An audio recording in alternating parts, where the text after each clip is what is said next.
What's going on, guys? Get123 here with more Grand Theft Auto 5, and today for you I've got some new Grand Theft Auto 5 console mods, and this one gives you first-person view in GTA 5. This is awesome, and this is courtesy of XBLToothPik, as you can see at the beginning of the video. He gave me permission to use this, and huge thanks goes to him, but there are just a few things that I want to point out in this video, and you know, these mods are getting really cool for console mods. They're coming a pretty far away, and in my opinion, it's pretty impressive that somebody was able to pull this off on a console. Obviously, on PC we'll see things like this, but on the console, I think that's pretty impressive. So the first thing I noticed with the driving was the fact that, okay, none of the gauges worked, because Rockstar never really anticipated for us to be able to drive, you know, first-person view, so that's to be expected.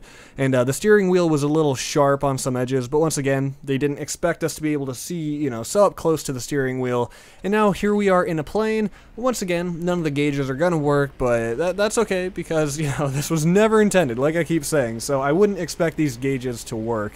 But I don't know, it's just really neat to see this perspective of Grand Theft Auto 5 that we've never seen before. We're so used to seeing the over-the-shoulder view, you know, from behind the person we're playing as, but to see it in first-person view gives it like an entirely different feel. So now I skip to one of my more favorite parts of this video. I don't know what it is, but just, you know, him flying towards this mountain, as you can see all the trees and everything around you. I really enjoy this view, and the feeling of scale of this mountain. The mountain actually feels big, so unfortunately that clip cuts out pretty quickly, but I feel like everything is just so much more realistic, more lifelike, and like I said, a sense of scale. When the camera is zoomed out looking at your entire character, it almost makes the map feel smaller. But once you're in the first-person view, I feel like everything is more life-sized, and even looking around right now, I just feel like everything has, you know, such importance, such size, such mass. It feels more immersive, is I guess what I'm trying to say.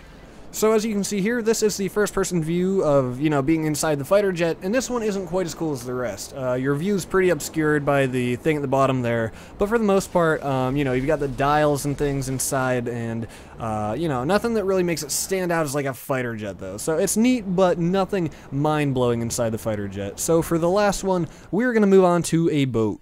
I think overall this one looks pretty good. You've got some good textures on the dash, the dials look good, that little screen there looks good, and for the most part I feel like this all looks very realistic. There's a pretty good attention to detail, much more so than the fighter jet. Maybe because this is, you know, this is open and not enclosed like the fighter jet, and Rockstar knew that we would see more of it, who knows. And to kind of wrap up the video, we go to some first person fighting, and you can see there are a few issues here. When you're looking down, you can see inside your body, and sometimes a few random teeth even pop up, so obviously it's not perfected, but it's very cool nonetheless. Let's take out another person here, and oh my god, that guy, as if the punch to the face was not enough, he also got hit by the car. Wow.